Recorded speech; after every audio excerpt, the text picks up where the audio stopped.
2017 is almost over. Therefore, I can say this year is all about protagonists becoming the antagonist. What a hell of a year.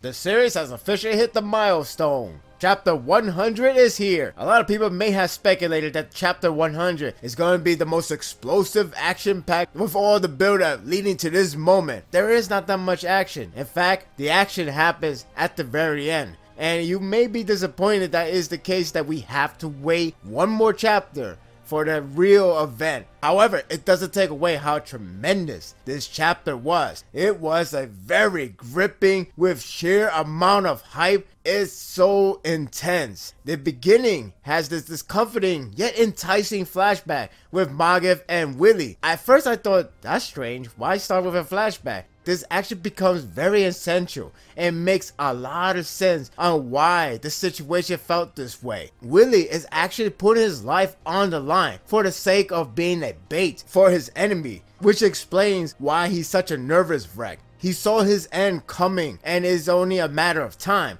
Now it makes a lot of sense why he always feels like the end is near, the end is coming, because he knows he put his own life on the line. And it's crazy because it goes to show you how much desperate he is in order to start a war against the Paradise Island people. He wants them to get eliminated once and for all. Maagif is trying to convince them that his death is extremely insane. They need him, but he felt like his sacrifice is much needed to persuade the audience in order to join Marley as an alliance against the Paradise Island. You could tell Willy is hell-bent to start a war with all the alliance against one island. When he talks about Eldians getting killed, and he's okay with that, so long they are eliminated. If he has to die for it, so be it.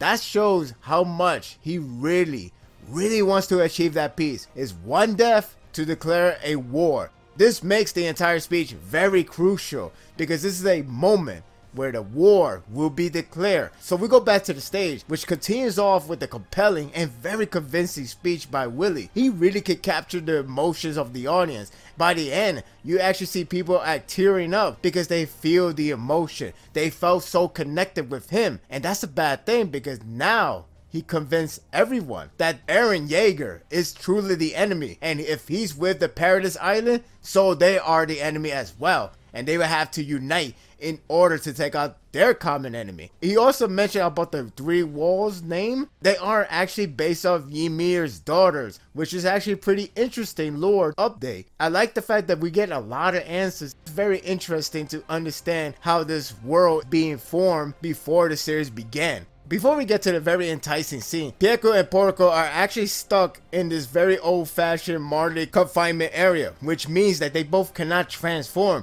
otherwise they will crush each other. So it's very tight. It's a bit funny how they broke their arm, legs, whatever, and they're just like, well, that sucked. But the real problem is they can't transform. The only thing they could do is just hear what's going on outside, and surely enough, they're going to hear a lot of crazy stuff. When they focus on Eren, Reiner, and Falco, this part was so enticing because it has a lot of mixed emotion. With Falco, it's actually pretty sad. He finally come to the conclusion that he helped Eren to bring the war to life, or should I say bring the war to home. He remembers everything. He felt like his trust has been betrayed, and is actually genuinely sad when Eren actually told him, yeah, I have to use you, I'm sorry. The fact that he says sorry, it shows a sign that Eren Yeager is actually more mature than we expected. But still, the whole Falco thing, realizing is actually heartbreaking. Now he felt responsible to bring the war to home, and I can't really fault him. Eren was the only guy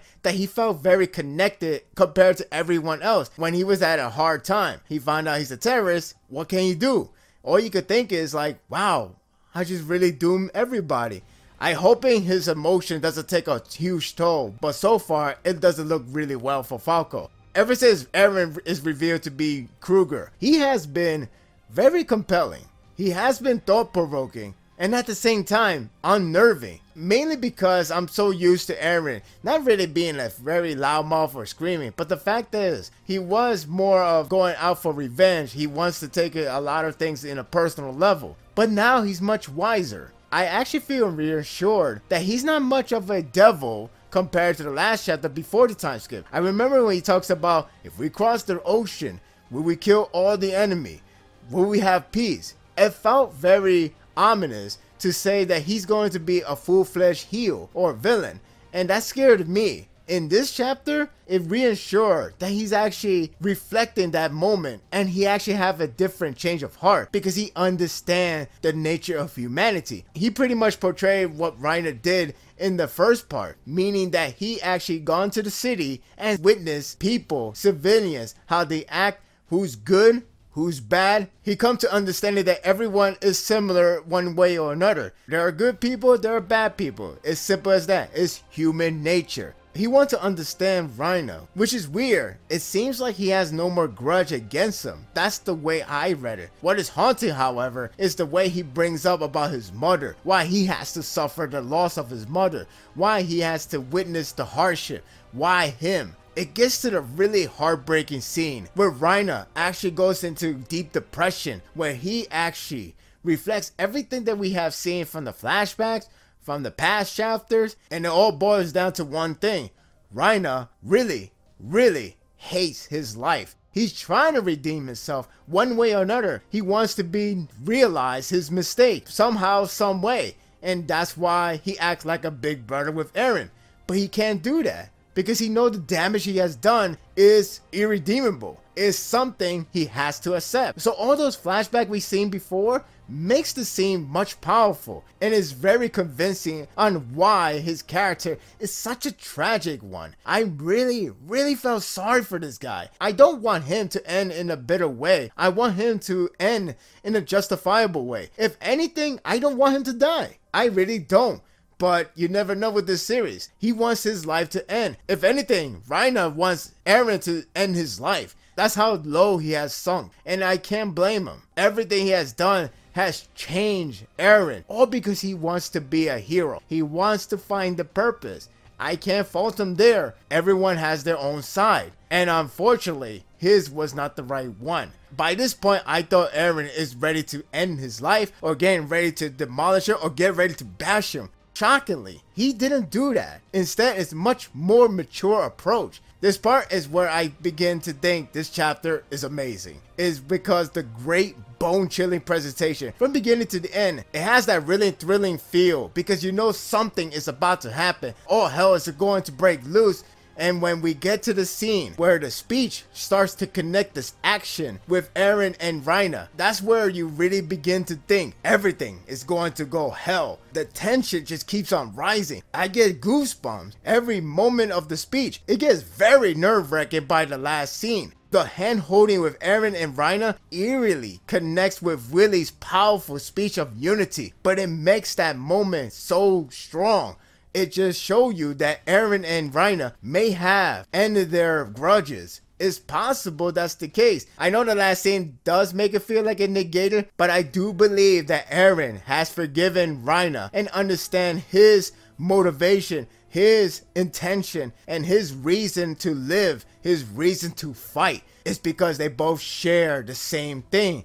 Peace. They both want peace. It's not about revenge. It's not about vengeance. It's about to bring true peace to the world. Panel by panel, the sensation gets chillier and chillier. Every moment, you feel like something drastic is about to happen. And then when Eren somewhat forgives him, he ends with a very intense chill. He is there to move forward until all of his enemies are gone. Eren's last word before the transformation is grimly amazing. It was funny hitting to that moment that everything is about to go straight to hell. And when he transformed and then he just crushed Willie, I was livid. I was losing my mind. It was awesome. The way how it builds up makes it such an enticing chapter and is well worth it. Even if it's not action packed, the next chapter is definitely going to be one hell of a ride. I was very engaged with this chapter. From the beginning to the end, I was hooked to the characters' interactions, the reactions, and how it all goes down to that very fateful moment where Eren has transformed right in front of the audience.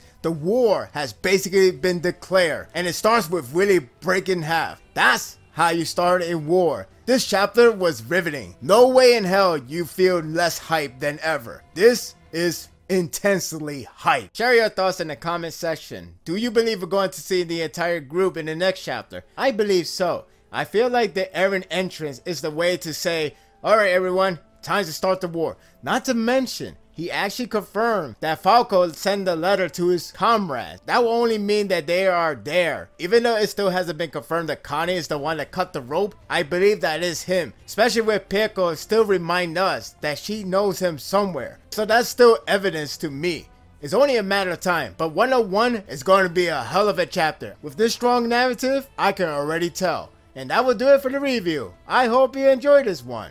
If you like this and want more of this, subscribe to my channel and my world will be yours to stay.